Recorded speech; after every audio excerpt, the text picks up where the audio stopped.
Hello बच्चों, स्वागत है आप सबका फिजिक्स वेता के इस एजुकेशनल चैनल में।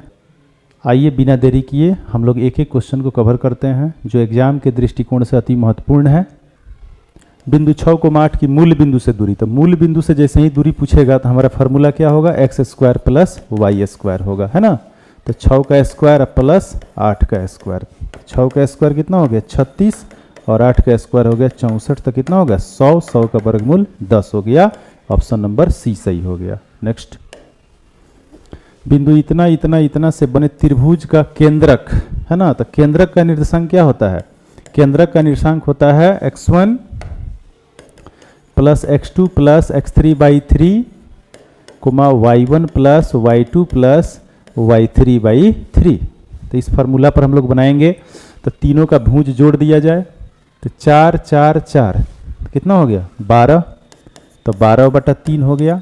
और दूसरा हो गया -8 और +4, तो -8 में +4 करेंगे तो -4 होगा। अब -4 और -4 कितना हो गया -8/3 हो गया। यहाँ कटाएंगे तो 4 होगा और ये -8/3, ये ऑप्शन नहीं है। कितना हो जाएगा 4 × -8/3 हो जाएगा। ठीक है। नेक्स्ट, बिंदु इतना और इतना को मिलाने वाली रेखाखंड का मध्य बिंदु, है ना। बिंदु -6,0 और -2,4, है ना, को मिलाने वाली रेखाखंड का मध्य बिंदु। मध्य बिंदु जैसे यहाँ पर एक कोई बिंदु हो गया, जैसे ए हो गया और ये बी हो गया और ये मध्य बिंदु सी हो गया। तो इसी सी का निर्देशांक हम लोगों को निकालना है। तो मध्य बिंदु के निर्देशांक का फॉर्मूला होता है ना, मध्य बिंदु के निर्देशांक का सूत्र होता है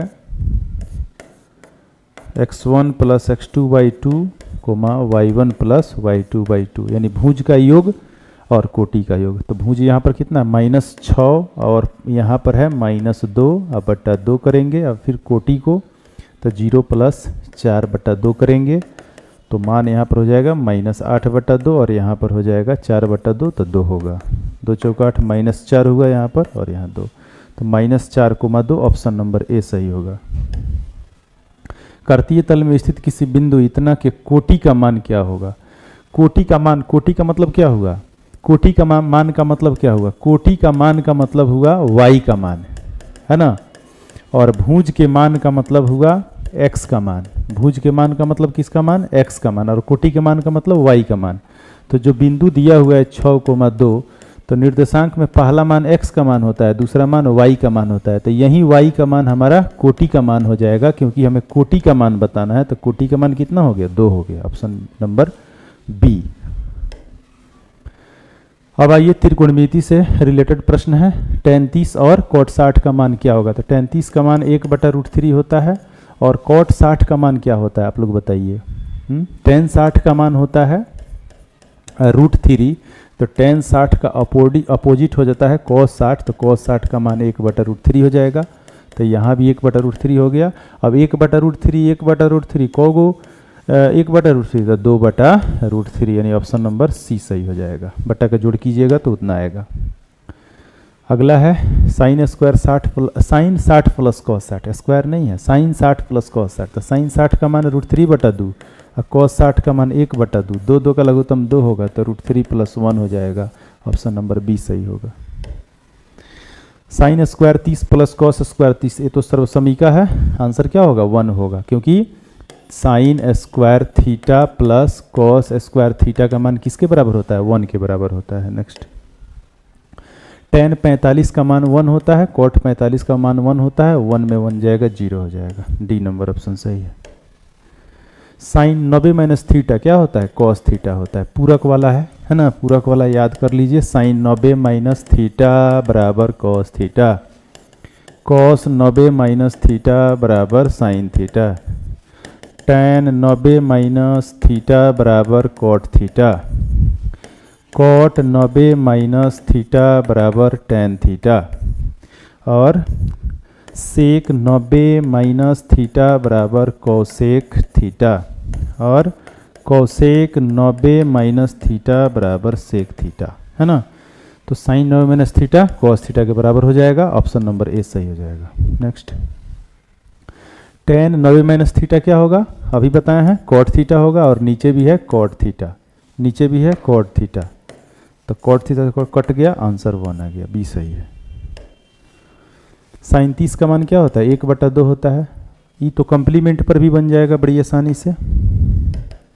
साइन का पूरक कॉस और 30 का पूरक 60, आंसर हो जाएगा 1, ऑप्शन नंबर बी, पूरक पर बना लीजिए।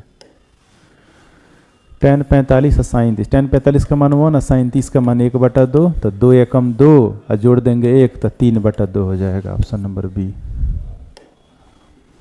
साइन थीटा का मान 3/5 है, यानी साइन थीटा का मान 3/5 है, तो कॉस थीटा का मान बताना है, तो कॉस थीटा बराबर होता है √1 माइनस साइन स्क्वायर थीटा, इस पर बना लीजिए। अब साइन का मान रख करके और इसका होल स्क्वायर कर लीजिए, 1 माइनस 9/25 हो गया, 25 से कम 25 में 9 घटेगा, बटा में 25, 25 में 9 घट गया 16, 16/25 यानी 4/5 हो गया, ऑप्शन नंबर ए सही हो गया। ठीक है, 16 का वर्गमूल 4 और 25 का वर्गमूल 5।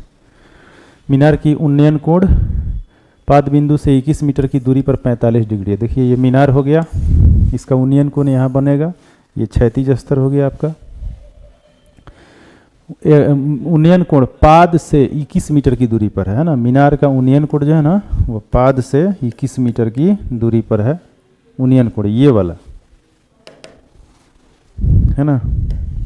यहाँ जो कोण बन रहा है ना 45 डिग्री का बन रहा है, इसका और इसका जो दूरी है वह कितना है, 21 मीटर है, 21 मीटर है ना।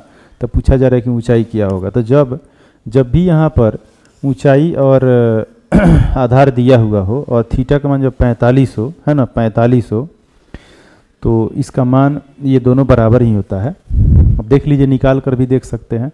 तो tan 45, क्योंकि ऊंचाई निकालना है, ये निकालना है हम लोगों को, है ना, तो tan 45 बराबर हो जाएगा लंब, यानी ऊंचाई जो निकालना है, और आधार कितना है हमारा, आधार है 21।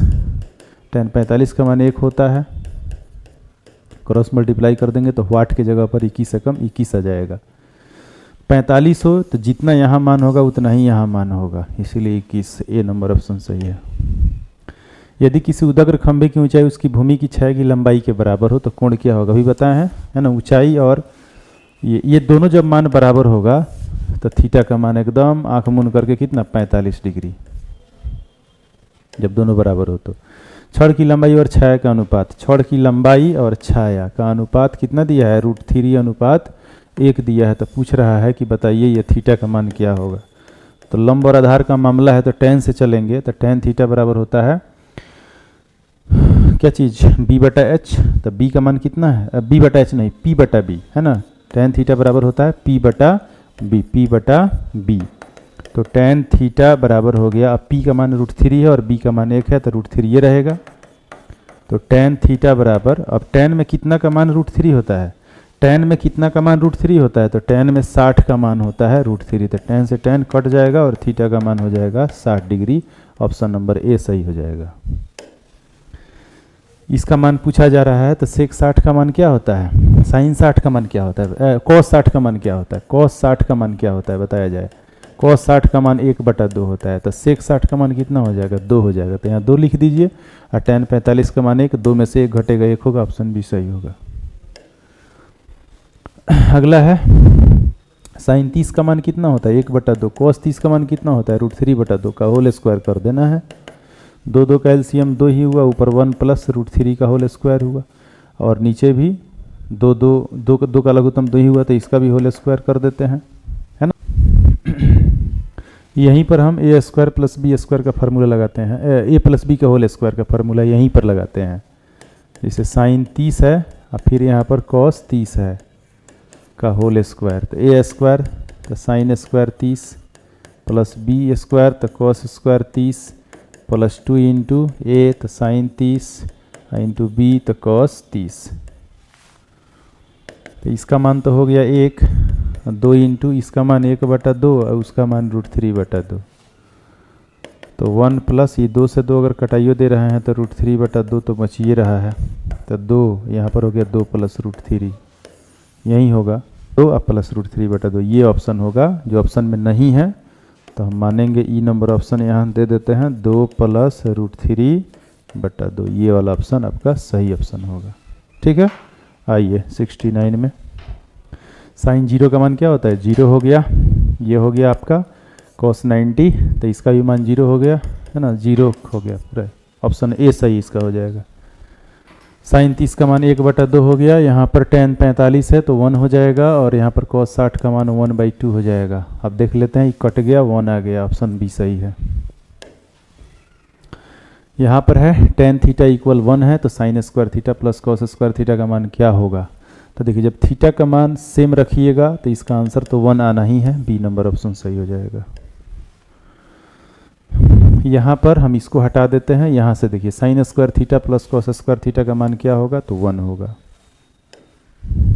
किसी बाह्य बिंदु P से वृत्त पर खींची गई स्पर्श रेखा की संख्या कितनी है। बाह्य बिंदु से किसी वृत्त पर अगर खींचा जाएगा स्पर्श रेखा, जैसे वृत्त हो गया, और बाह्य बिंदु से अगर इस पर स्पर्श रेखा खींचा जाए तो ज़्यादा से ज़्यादा बाह्य बिंदु से 2 स्पर्श रेखाएं खींची जा सकती है, तो 2 हो जाएगा। नेक्स्ट, किसी वृत्त की स्पर्श रेखा उसे कितने बिंदुओं पर स्पर्श करती है। किसी वृत्त की स्पर्श रेखा, जैसे मान लीजिए वृत्त हो गया और इसकी यह स्पर्श रेखा हो गई, तो इसको कितने बिंदुओं पर स्पर्श करेगी, ओनली 1 पॉइंट, है ना, तो ए नंबर ऑप्शन सही हो जाएगा। बाह्य बिंदु से स्पर्श करने वाली 2 वृत्तों के उभयनिष्ठ स्पर्श रेखाओं की संख्या। बाह्य बिंदु से स्पर्श करने वाली, बाह्य बिंदु से ये 2 वृत्त स्पर्श कर रही है ना, तो फिर कह रहा है कि 2 वृत्तों के उभयनिष्ठ स्पर्श रेखाओं की संख्या कितनी होगी। कॉमन स्पर्श रेखा, तो एक तो यहाँ हो जाएगा, एक यहाँ हो गया, एक ऊपर हो गया, 2 हो गया, और एक यहाँ हो सकता है, तो ज़्यादा से ज़्यादा कौन होगा, 3 होगा, ऑप्शन सी हो जाएगा। 2 प्रतिच्छेदी वृत्तों की उभयनिष्ठ स्पर्श रेखाओं की संख्या कितनी होगी। 2 प्रतिच्छेदी वृत्त, यानी 2 वृत्त एक दूसरे को काट रहा हो, है ना, तब कह रहा है कि उभयनिष्ठ स्पर्श रेखाओं की संख्या, तब यहीं पर स्पर्श हो सकता है, ऊपर और नीचे, बाकी कहीं नहीं होगा, है ना, इसीलिए 2 ही हो जाएगा। अगला, 6 सेंटीमीटर त्रिज्या वाले वृत्त पर खींची गई समांतर स्पर्श रेखा है। 6 सेंटीमीटर त्रिज्या का एक वृत्त हो गया या, है ना, अब इस पर समांतर स्पर्श रेखा खींचा गया है, ऊपर भी और नीचे भी।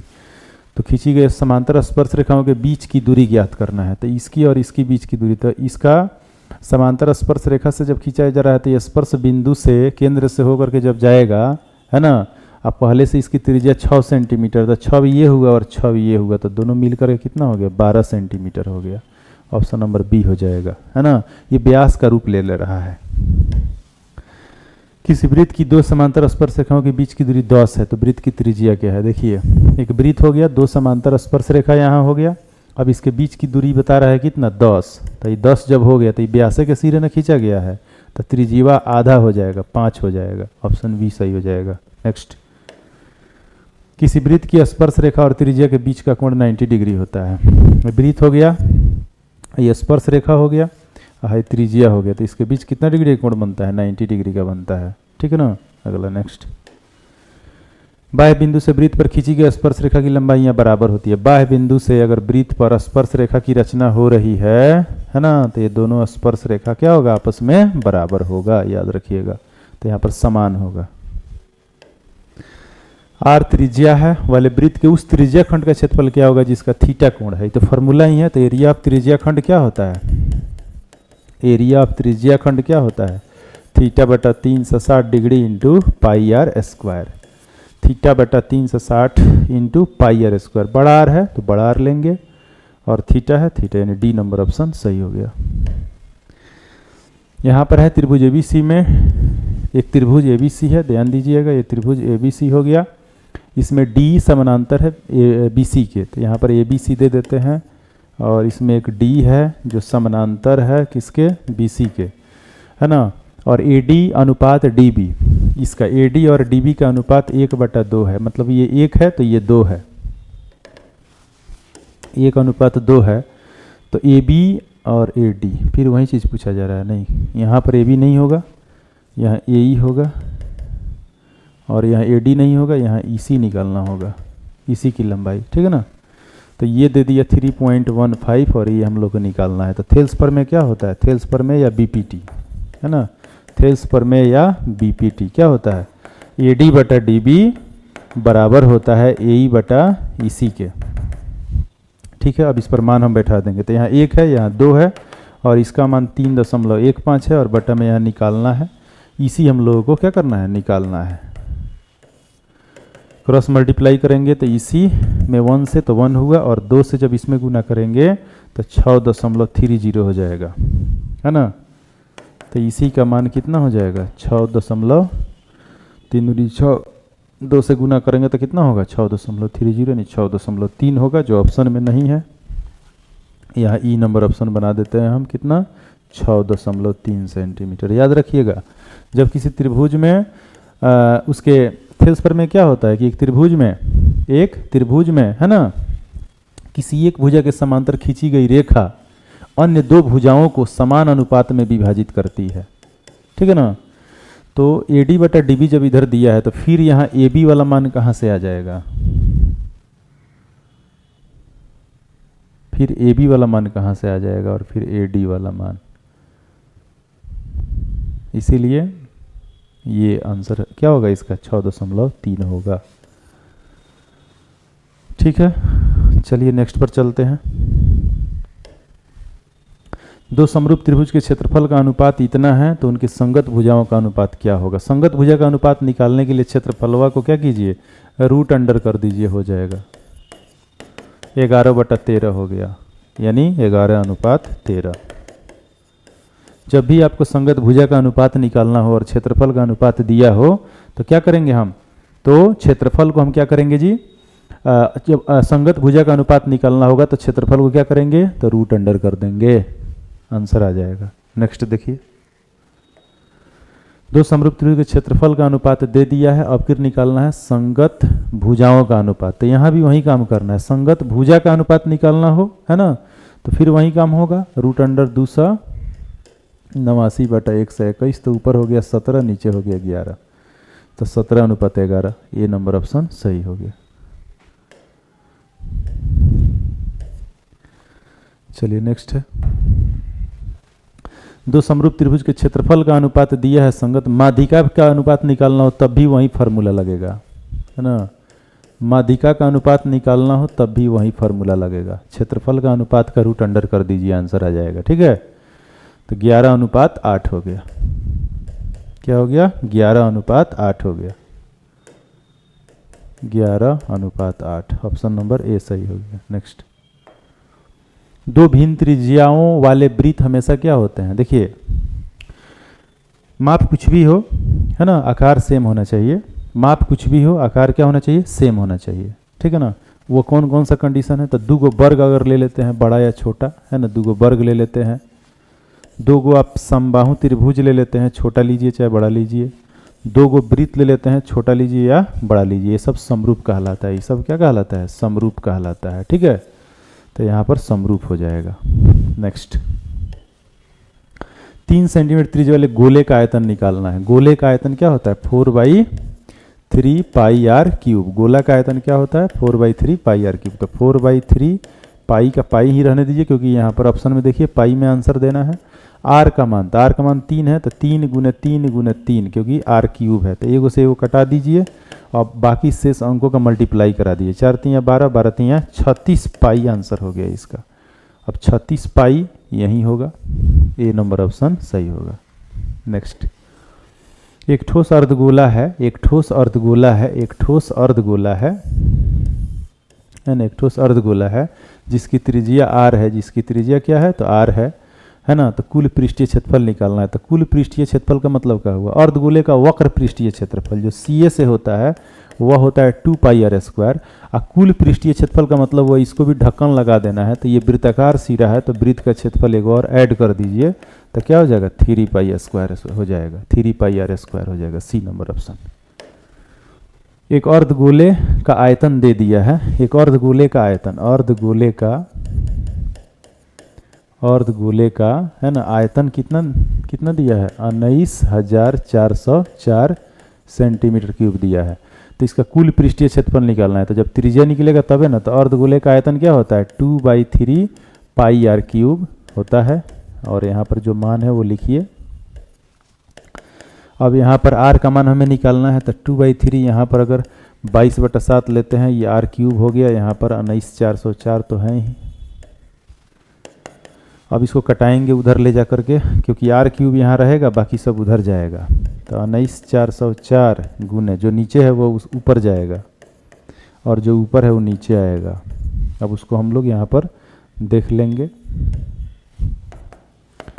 और यहाँ क्यूब है तो क्यूब में ही ये मान आना चाहिए। पहले हम 2 से कटाते हैं तो कितना हो जाएगा 2 9 18, 1 बच गया, 2 7 14, यहाँ तक कट गया, फिर यहाँ 0 हो गया और 2 दूनी 4। 22 से कटाना है इसको, तो देखते हैं कैसे कटेगा कि नहीं कटेगा। 22 से पहले 2 से कटा करके देखते हैं, 2 से कटेगा ही, 2 से ही 11 हो गया और 2 से 1 कटेगा, 2 चौका 8, 2 चौका 8, 1 हो गया तो कितना हो गया 17 है ना। तो 2 8 16, 1 हो गया, 2 5 10 और 2 1 2। अब 11 से कटाना है इसको, कटे तब ना, देखते हैं। 11 चौका 44, 4 बचेगा 45, कट जाएगा। 11 चौका 44, 4 45, फिर 11 चौका 44, फिर 1 बच गया, 11 1 11 है ना। अब नीचे कुछ नहीं बचा है, ऊपर क्या क्या बचा है, तो 441 बचा हुआ है और फिर यहाँ पर 7 3 का 21 बचा हुआ है। तो अब देखिए यहाँ पर 441 का मतलब क्या हुआ 21 गुने 21, और यहाँ भी एक और 21 है। तो कुल मिला करके आर क्यूब बराबर क्या हो गया 21 सेंटीमीटर का क्यूब हो गया। तो क्यूब से क्यूब कट जाएगा और आर का मान हमारा कितना आ गया 21 सेंटीमीटर आ गया। तो आर का मान आ गया, तो अब निकालना है इसका कुल पृष्ठीय क्षेत्रफल है ना। तो टी ए से निकालना है अर्धगोले का, अर्धगोले का है ना, क्या निकालना है टी ए से निकालना है। तो सूत्र अभी इसके ठीक पहले वाले क्वेश्चन में क्या बताए हैं 3 पाई आर स्क्वायर। तो मान अभी यहाँ पर बैठा लेंगे, 3 गुने पाई का मान 22/7 और आर का मान 21 गुने 21 सेंटीमीटर स्क्वायर। अब यहाँ पर कटा लीजिए, 7 3 का 21, 22 3 66 हो गया और 21 3 63 हो गया। अब 66 में 63 से मल्टीप्लाई करेंगे है ना, तो कितना हो जाएगा 6 3 का 18, हाथ में लग गया 1, 6 3 का 18 1 19, और यहाँ पर 6 6 36 के 6, हाथ में लग गया 3, 6 6 36 और 3 39। तो यहाँ 8 हो गया और 9 6 15 के 5 58, लास्ट में देख लीजिए पहला ऑप्शन हो जाएगा। 41 58 आ जा रहा है ना सेंटीमीटर स्क्वायर में। तो ये हो गया आपका आंसर। यानी अर्धगोले के आयतन से पहले हम त्रिज्या निकाले और फिर जब त्रिज्या निकल गया तो अर्धगोले का कुल पृष्ठीय क्षेत्रफल का सूत्र होता है 3 पाई आर स्क्वायर, उस पर बैठा करके बना दिए। ठीक है, ऐसे क्वेश्चन आपको सब्जेक्टिव में भी देखने को मिलेंगे। एक गोले का पृष्ठीय क्षेत्रफल दे दिया है, व्यास पूछ रहा है, तो व्यास कब निकलेगा जब उसका रेडियस निकलेगा। गोले का पृष्ठीय क्षेत्रफल है ना, गोले का पृष्ठीय क्षेत्रफल कितना है 154 सेंटीमीटर स्क्वायर है। तो गोले का पृष्ठीय क्षेत्रफल क्या होता है 4 pi R square equal 154 centimetre square. 4 pi का मान हो गया 22/7, आर का मान है तो आर स्क्वायर वैसे ही रहने दीजिए। अब यहाँ कटाइए 22 7 154, फिर यहाँ पर अब तो कटेगा नहीं तो ये 7 ऊपर जाएगा, तो आर स्क्वायर बराबर 7 गुने 7 हो गया और नीचे हो गया 4 आ गया भाग में है ना। तो 4 को हम लिख सकते हैं 2 गुने 2, 2 गुने 2 सेंटीमीटर स्क्वायर। तो आर स्क्वायर बराबर यहाँ भी लिख सकते हैं हम 7/2 सेंटीमीटर का होल स्क्वायर, क्योंकि डबल डबल है तो होल स्क्वायर कर दिए तो स्क्वायर से स्क्वायर कट गया और आर का मान आ गया 7/2। तो आर का मान तो निकल गया 7/2, हम लोग को निकालना है कौन सी का मान व्यास का मान। तो डी का मान निकालने के तो डी बराबर होता है 2 इंटू आर, तो 2 इंटू आर का मान 7/2 लिए, 2 से 2 कट गया और 7 सेंटीमीटर आंसर हो गया। ऑप्शन नंबर ए सही हो गया। गोले का पृष्ठीय क्षेत्रफल से पहले हम रेडियस निकाल लिए और रेडियस से फिर क्या निकाल लिए हम लोग व्यास निकाल लिए। ठीक है, क्योंकि डी बराबर होता है 2r। नेक्स्ट, ये गोले का पृष्ठीय क्षेत्रफल वही चीज है तो फिर यहाँ पर 7 ही होगा। नेक्स्ट, आर त्रिज्या 3 सेंटीमीटर है तो यहाँ पर 36 पाई हम लोग निकाले थे, इसके ठीक पहले वाला क्वेश्चन है, निकालिएगा, सोल्व कीजिएगा, रिवीजन कीजिए। दो बेलन की त्रिज्याओं का अनुपात है, त्रिज्याओं का अनुपात कितना है R1/R2 R2 का मान कितना है 2:3 है ना। और ऊंचाइयों का अनुपात भी दे दिया है, दोनों दे दिया है। H1/H2 कितना है 5:3 है। तो कह रहे हैं उनके आयतनों का अनुपात क्या होगा, बेलन के आयतनों का अनुपात। तो बेलन के आयतनों का अनुपात का मतलब हुआ V1/V2। तो बेलन का आयतन क्या होता है बताइए, क्या होता है πr²h। तो यहाँ 1 है इसीलिए 1 1 दे रहे हैं, πr2² पाई से पाई कट गया, r² है तो r का मान यहाँ कितना है, r1 का मान 2 है तो 2 का स्क्वायर कीजिए। फिर h1 है तो h1 कितना है 5 है, r2 है 3 है ना, यहाँ 3 है तो 3 का स्क्वायर कीजिए। और फिर h2 है, h1 का मान 5 है, नहीं r2 ना है, r2 का मान 3 है और h2 का मान भी 3 है। अब देख लीजिए यहाँ पर जो कटने वाला होगा कटाया जाएगा, नहीं कटेगा तो उसको मल्टीप्लाई कर दिया जाएगा, आंसर आ जाएगा। ठीक है, तो यहाँ पर 2 का स्क्वायर 4, 4 गुने 5 ऊपर आ रहा है, नीचे 3 का स्क्वायर 9, 9 3 का 27। तो यहाँ पर ऊपर 20 आ रहा है, नीचे 27 आ रहा है, तो 20:27 यानी बी नंबर से हो जाए, क्योंकि कट नहीं रहा है। ठीक है ना। पहले हम लोग क्या किए, त्रिज्या का अनुपात और ऊंचाई का अनुपात दिया हुआ है क्वेश्चन में। ठीक है, ये दोनों अनुपात दिया हुआ है, त्रिज्या का अनुपात और ऊंचाई का अनुपात क्या हुआ है, दिया हुआ है। ठीक है, और हम लोग को आयतन का अनुपात निकालना है, कौन सी का, बेलन का। तो बेलन का आयतन का सूत्र हम लोग लिख लिए यहाँ पर, ऊपर भी नीचे भी, और फिर उसका मान बैठा लिए और फिर मल्टीप्लाई कर दिए, नहीं कटा तो ऊपर 20 है नीचे 27 है, तो 20:27। नेक्स्ट है समान ऊंचाई वाले। अब ऊंचाई समान है, ऊंचाई क्या है, समान है, h समान है। दो बेलन के आयतनों का अनुपात दे दिया है, अब की बार आयतनों का अनुपात दे दिया है, V1/V2 का मनवे दे दिया है। और पूछा जा रहा है कि उनके वक्र पृष्ठीय क्षेत्रफल का अनुपात क्या होगा, उनके वक्र पृष्ठीय क्षेत्रफल का अनुपात क्या होगा। तो आयतन का अनुपात दे दिया है, तो आयतन से हम निकालेंगे, फार्मूला पर बैठाएंगे, तो πr1² बटा πr2²h, इधर 9/16। तो क्या कीजिए, पाई से पाई कटा दीजिए, h से h कटा। h यहाँ दोनों सेम क्यों है, क्योंकि ऊंचाई समान पहले ही कह रहा है क्वेश्चन में, इसलिए उसको हम नहीं छेड़छाड़ किए हैं।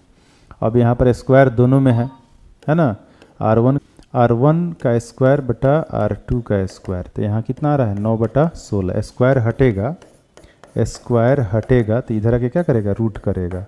तो जब रूट करेगा तो ये 3 कितना हो जाएगा, 4 हो जाएगा। तो त्रिज्या का अनुपात कितना है 3/4। तो हम लोग को निकालना है वक्र पृष्ठीय क्षेत्रफल का अनुपात, है ना। तो वक्र पृष्ठीय क्षेत्रफल बेलन का क्या होता है, एरिया क्या होता है बेलन का, वक्र पृष्ठीय क्षेत्रफल क्या होता है 2πr(h), और यहाँ पर ऊंचाई समान है ना। तो 2πr, तो r की जगह r1 लिखेंगे, और यहाँ पर भी 2πr2h, h से h कट जाएगा क्योंकि ऊंचाई समान है, 2 से 2 कटना ही है, पाई से पाई भी कटना ही है। तो r1 और r2 यानी जो मान आया है वही हम लोग का क्या हो गया, आंसर हो गया, क्योंकि दूसरा कुछ है ही नहीं जिसको कैलकुलेट किया जाए। r1 का मान 3 बैठाइएगा, r2 की जगह 4 बैठाइएगा, तो 3:4 हो जाएगा, है ना, 3:4। ऑप्शन नंबर ए सही हो गया। पहले हम लोग क्या किए, ऊंचाई समान था, है ना, और आयतन दिया हुआ था। तो आयतन जब दिया हुआ था तो आयतन का सूत्र लगा करके त्रिज्या का अनुपात निकाल लिया। जब त्रिज्या का अनुपात निकल गया तो फिर इसका वक्र पृष्ठीय क्षेत्रफल जो होता है 2πr(h) होता है। जब 2π तो दोनों में आएगा तो कटिए जाएगा, और r1 r2 अलग अलग मान है तो वो तो यहाँ रहेगा ही, और ऊंचाई दोनों का समान है तो ऊंचाई भी हमारा क्या हो जा रहा है, कट जा रहा है। तो जो त्रिज्या का अनुपात बच रहा है वही हमारा आंसर हो रहा है, जो पहले से निकल करके वहाँ पर है 3:4, और वहीं क्या हो गया, आंसर हो गया। कोई दिक्कत। चलिए नेक्स्ट है, r त्रिज्या है, ऊंचाई h है, एक लंबवृत्तीय शंकु का आयतन क्या होता है, शंकु का आयतन क्या होता है 1/3πr²h। फार्मूला ही पूछा जा रहा है आपसे, 1/3πr²h। बी नंबर ऑप्शन सही हो जाएगा। नेक्स्ट, प्रथम 5 प्राकृत संख्याओं का माध्य सांख्यिकी में आ जाइए। प्रथम 5 को प्राकृत संख्या लगातार ले लीजिए, 1 2 3 4 और 5। अब माध्य का मतलब होता है औसत। औसत निकालने के लिए गिन करके जो रहता है उतना से भाग दे देते हैं। तो 5 4 9 3 12, 12 2 14, 1 15, 15 में 5 से भाग दिए 3 आ गया। ऑप्शन नंबर बी सही हुआ। ठीक है, चलिए नेक्स्ट है, वर्ग अंतराल इतना का वर्ग चिन्ह क्या होगा? वर्ग चिन्ह निकालने के लिए क्या करते हैं, दोनों को जोड़ते हैं, 10 और 25 और 2 से भाग दे देते हैं, तो 35 हुआ, 35 में 2 से भाग देंगे तो 17.5 हो जाएगा, यानी 17.5। C number option. आंकड़े जो दिया हुआ इसका परिसर निकालना है। परिसर निकालने के लिए बाबू, परिसर निकालने के लिए क्या फार्मूला होता है? अधिकतम मान, आंकड़ा का अधिकतम मान माइनस न्यूनतम मान। तो अधिकतम मान, सबसे ज़्यादा मान इसमें देख लीजिए कितना है, सबसे ज़्यादा मान 30 है तो 30 लिख दीजिए, और सबसे कम मान देख लीजिए कितना है, 9 है, 9 लिख दीजिए, घटाने पर 21 आ गया। ऑप्शन नंबर डी सही हुआ। परिसर निकालने का फार्मूला हुआ आंकड़े का अधिकतम मान माइनस आंकड़े का न्यूनतम मान। ठीक है, चलिए बहुलक निकालने के लिए क्या करते हैं, देखते हैं सबसे अधिक बार कौन आया है आंकड़ा में। तो सबसे अधिक बार आपको 2 दिखाई दे रहा है, कौ बार आया है? 3 बार। बाकी कोनो ऐसा नहीं है जो रिपीट है, सब सिंगल सिंगल है, तो इसका 2 बहुलक हो जाएगा। आंकड़ा में जो सबसे अधिक बार आएगा वही क्या कहलाएगा? बहुलक कहलाएगा। इसमें भी देख लीजिए, इसमें 7 सबसे अधिक बार मुझे दिख रहा है, आप लोगों को दिख रहा है कि नहीं? 7 कितना बार दिखाई दिया? 1 2 3 4 बार। 5 कितना बार दिखाई दिया? 3 बार। तो सबसे अधिक बार तो 7 है ना है, तो बी नंबर ऑप्शन हो जाएगा।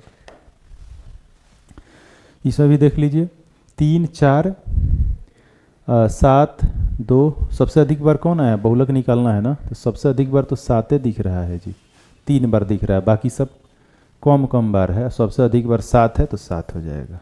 बहुलक का मतलब हुआ आंकड़े में जो सबसे अधिक बार आएगा। निश्चित घटना की प्रायिकता क्या होती है? 1 होती है। निश्चित घटना की प्रायिकता क्या होती है? 1 होती है, याद रखिएगा। निश्चित घटना की प्रायिकता 1 है ना। निश्चित घटना की प्रायिकता क्या होती है? 1 होती है, तो इसलिए ऑप्शन नंबर बी सही हो जाएगा। निश्चित घटना की प्रायिकता क्या होती है? 1 होती है। और अनिश्चित घटना की प्रायिकता क्या होती है? अनिश्चित या असंभव, है ना, असंभव।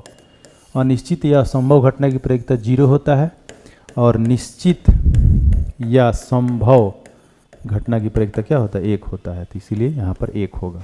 नेक्स्ट, एक पासे को फेंकने पर 6 आने की प्रायिकता। एक पासे को फेंकिएगा तो पासे में रहता है अंक 1 2 3 4 5 6। अब एक बार पासा को जब फेंका जाएगा, है ना, तो 6 आने की प्रायिकता। तो एक बार पासा फेंकेंगे तो 6 एक बार न है, 6 कितना बार है? 1 बार है, 1 बार है, और टोटल कितना है? 6, तो 1/6 हो जाएगा, ऑप्शन सी। आंकड़ा में 6 एक गुण है ना, तो जो परिणाम प्राप्त होने वाला है, संभव घटना क्या है हमारा? तो 6 आना है, तो 6 एगो है, और टोटल कितना है? अभी प्रयोगों की कुल संख्या कितनी है? तो 6 है, तो इसीलिए उसको नीचे ले लेते हैं। और जो देखिए प्रायिकता का सूत्र क्या होता है? प्रायिकता का सूत्र होता है, प्रायिकता का जो फॉर्मूला होता है वो क्या होता है बताइए? जो घटित हो रही हो, है ना, घटित होने वाली, है ना, बटा अभिप्रयोगों की कुल संख्या, अभिप्रयोगों की कुल संख्या। तो घटित हो रही है, तो घटित किसको घटित किया जा रहा है? 6 को। तो 6 इस आंकड़ा में कौ बार है? एक जगह ना है, तो 1 हो गया। अब कुल अभिप्रयोग कितना है? तो 1 2 3 4 5 6 है, तो 6 से भाग करा देंगे तो 1/6 हो गया। कुल अभिप्रयोग से भाग कराया जाता है प्रायिकता निकालने के लिए। एक पासे को फेंकने पर अभाज्य संख्या, है ना। अब एक पासा में अभी वही बात हुआ है, एक पासा में ये सब अंक रहता है, तो इसमें अभाज्य संख्या कौन कौन है? इसमें अभाज्य संख्या कौन कौन है? 2 है, 3 है, 5 है। 2 है, 3 है और 5 है, तो नंबर ऑफ अभाज्य संख्या कितना हो गया? नंबर ऑफ अभाज्य संख्या कितना हो गया? 3 हो गया, है ना। इसका प्रायिकता निकालना है, तो ये है आपका घटित कितना? 3। कुल कितना है? तो कुल 6 है, तो 6 से भाग कराएंगे तो 3 कम 3, 3 दूनी 6, 1/2 आएगा, जो ऑप्शन नंबर ए में सही है। आगे देखिए, यहाँ पर P का मान दे दिया है, P नट निकालना है। P का मतलब घटित हुई घटना की प्रायिकता, और P नट का मतलब जो घटित नहीं हुई है उसकी प्रायिकता, ठीक है ना। तो इसका फॉर्मूला होता है घटित हुई घटना की प्रायिकता और घटित नहीं हुई घटना की प्रायिकता का योग क्या होता है? 1 होता है। तो जिसका मान दिया हुआ है उसका रख देंगे, जैसे P का मान दिया हुआ है 0.6 रख दिए। अब P नट जो घटना घटित नहीं है वो निकालना है, तो ये जाकर उधर माइनस होगा, तो P नट बराबर हो जाएगा 1 - 0.6। और जब पी नट का मान निकालेंगे तो 1 में से 0.6 घटाएंगे तो कितना हो जाएगा, 1.0 में से 0.6 घटाएंगे तो कितना होगा, यहाँ पर हो गया 4 और ये हो गया कितना, बताइए कितना हुआ,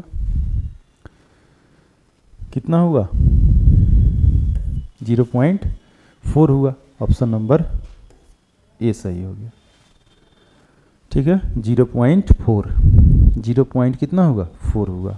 नेक्स्ट, फिर वही क्वेश्चन रिपीट हुआ, उसी टाइप का क्वेश्चन ये भी है। यहाँ पी नट का मान दे दिया गया है 0.05 और पी निकालना है। ये क्वेश्चन तो फिक्स है ना, इस पर क्वेश्चन तो एकदम आना ही आना है ऑब्जेक्टिव में, 1 नंबर आपका पक्का है, 1 नंबर पक्का आने वाला है। ठीक है ना। तो यहाँ पर चूंकि हम जानते हैं कि P या प्लस पी नट बराबर क्या होता है, 1 होता है। तो जो मान, ये मान तो हमें निकालना है, P निकालना है ना। P नट का मान कितना है, 0.05 है, बराबर 1। अब हम लोग P जब निकालेंगे तो 1 में से 0.05 घटाएंगे क्या, तो 1.00 और 0.05 जब माइनस करेंगे तो यहाँ पर 5 हो गया, यहाँ 9 हो गया, यहाँ 0 हो गया, 0.95। ऑप्शन नंबर ए सही हो जाएगा, P का मान। ठीक है बच्चों। यदि किसी घटना E की प्रायिकता P है, कोई घटना है E जिसकी प्रायिकता P है, तो इनमें से कौन सा कथन सही है। कोई घटना E है जिसकी प्रायिकता P है, तो P हो गया है ना।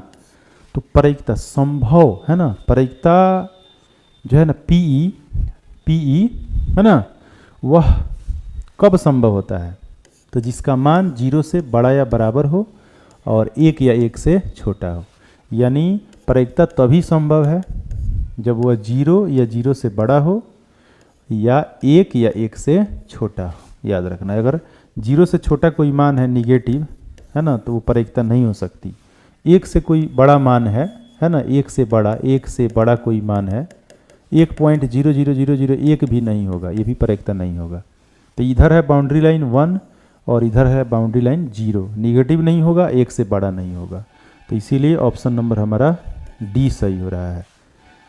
ठीक है, इसको याद रखिएगा, ये बहुत इंपॉर्टेंट है, ये भी फिक्स है, निश्चित ही आएगा, देख लीजिएगा। चलिए नेक्स्ट, किसी असंभव घटना की प्रायिकता होती है, किसी असंभव घटना की प्रायिकता होती है। अभी मैंने शुरू में ही बताया है कि असंभव घटना की प्रायिकता क्या होती है, 0 होती है। असंभव घटना की प्रायिकता क्या होती है, 0 होती है। और संभव घटना की प्रायिकता क्या होती है, 1 होती है। नेक्स्ट, किसी घटना की प्रायिकता का अधिकतम मान कितना हो सकता है। अभी बताए है ना कि P जो है 0 से बड़ा या बराबर होता है और 1 या 1 से छोटा होता है ना। तो अधिकतम 1 और न्यूनतम 0, यह अधिकतम मान है। प्रायिकता का अधिकतम मान कितना, तो 1, और न्यूनतम मान कितना, तो न्यूनतम मान कितना, तो 0। तो याद रखिएगा, अधिकतम जब पूछेगा तो 1 और न्यूनतम पूछेगा तो 0, तो इसीलिए यह 1 हो गया। किसी पासे को फेंकने पर 5 से कम अंक आने की प्रायिकता। देखिए, पासे को फेंकने पर 5 से कम अंक, तो 5 से कम अंक क्या आएगा, 1 आएगा, नहीं तो 2 आएगा, नहीं तो 3 आएगा, नहीं तो 4 आएगा। तो 4 गुना है तो 4, टोटल कितना है अभी प्रयोग 6, 2 दूनी 4, 2 तियाँ 6, 2/3 आ गया। ऑप्शन नंबर सी सही है। नेक्स्ट, एक पासे को फेंकने पर सम संख्या आने की प्रायिकता। सम संख्या, तो एक पासा में जो अंक होता है 1 2 3 4 5 6 होता है, इसमें सम संख्या कौन कौन हो गया, 2 हो गया, 4 हो गया, 6 हो गया। तो कुल कितना सम संख्या हुआ, 3 गो हुआ। तो 3, अब टोटल कितना लेना है, 6 लेना है, क्योंकि कुल अभिप्रयोग हमारा 6 है ना, आ रहा है 3 भी सम संख्या। तो 3 एकम 3, 3 दूनी 6, प्रायिकता हो गया 1/2। ऑप्शन नंबर ए सही हो गया है ना। देखिए, जब भी आपसे पूछे कि सम संख्या की प्रायिकता, तो कितना होगा, 1/2 होगा है ना। विषम संख्या का भी 1/2 होगा, अभाज्य संख्या का भी 1/2 होगा, अभाज्य संख्या का 1/3 होगा। याद रखिएगा, मैं बता दे रहा हूँ।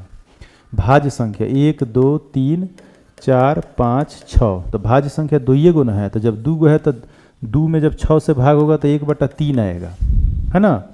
आ सम आ विषम अभाज्य है ना। सम संख्या की प्रायिकता कितना, 1/2, 3/6 कटाएंगे तो 1/2 न होगा। तो सम संख्या की विपरीतता 1/2, विषम संख्या की विपरीतता 1/2 है ना। अभाज्य संख्या की विपरीतता 1/2, लेकिन भाज्य संख्या की विपरीतता है ना, जब भाज्य संख्या पूछेगा तो 1/3 होगा। ठीक है, तो याद रखिएगा। चलिए नेक्स्ट है, नेक्स्ट नहीं है, ख़त्म हुआ। ठीक है, तो यह हमारा मिसलेनियस वीडियो था जो आपको अध्याय 1 से लेकर अध्याय 15 तक जितना संभव हो सका इम्पोर्टेंट क्वेश्चन का, उसका ये पहला वीडियो था, है ना। दूसरा भी मिसलेनियस वीडियो हम लेकर आएंगे, तब तक इसको आप लोग बनाते रहिए, अभ्यास करते रहिए, है ना। और वीडियो को खूब देखिए और लाइक कीजिए, कमेंट कीजिए जो भी प्रॉब्लम हो, और शेयर कर दीजिएगा, तब तो और मज़ा आएगा। चलिए, तो हम लोग दूसरे वीडियो लेकर आएंगे, तब तक के लिए आप लोग इंतज़ार कीजिए और इस चीज़ का रिवाइज कीजिए। तब तक के लिए धन्यवाद।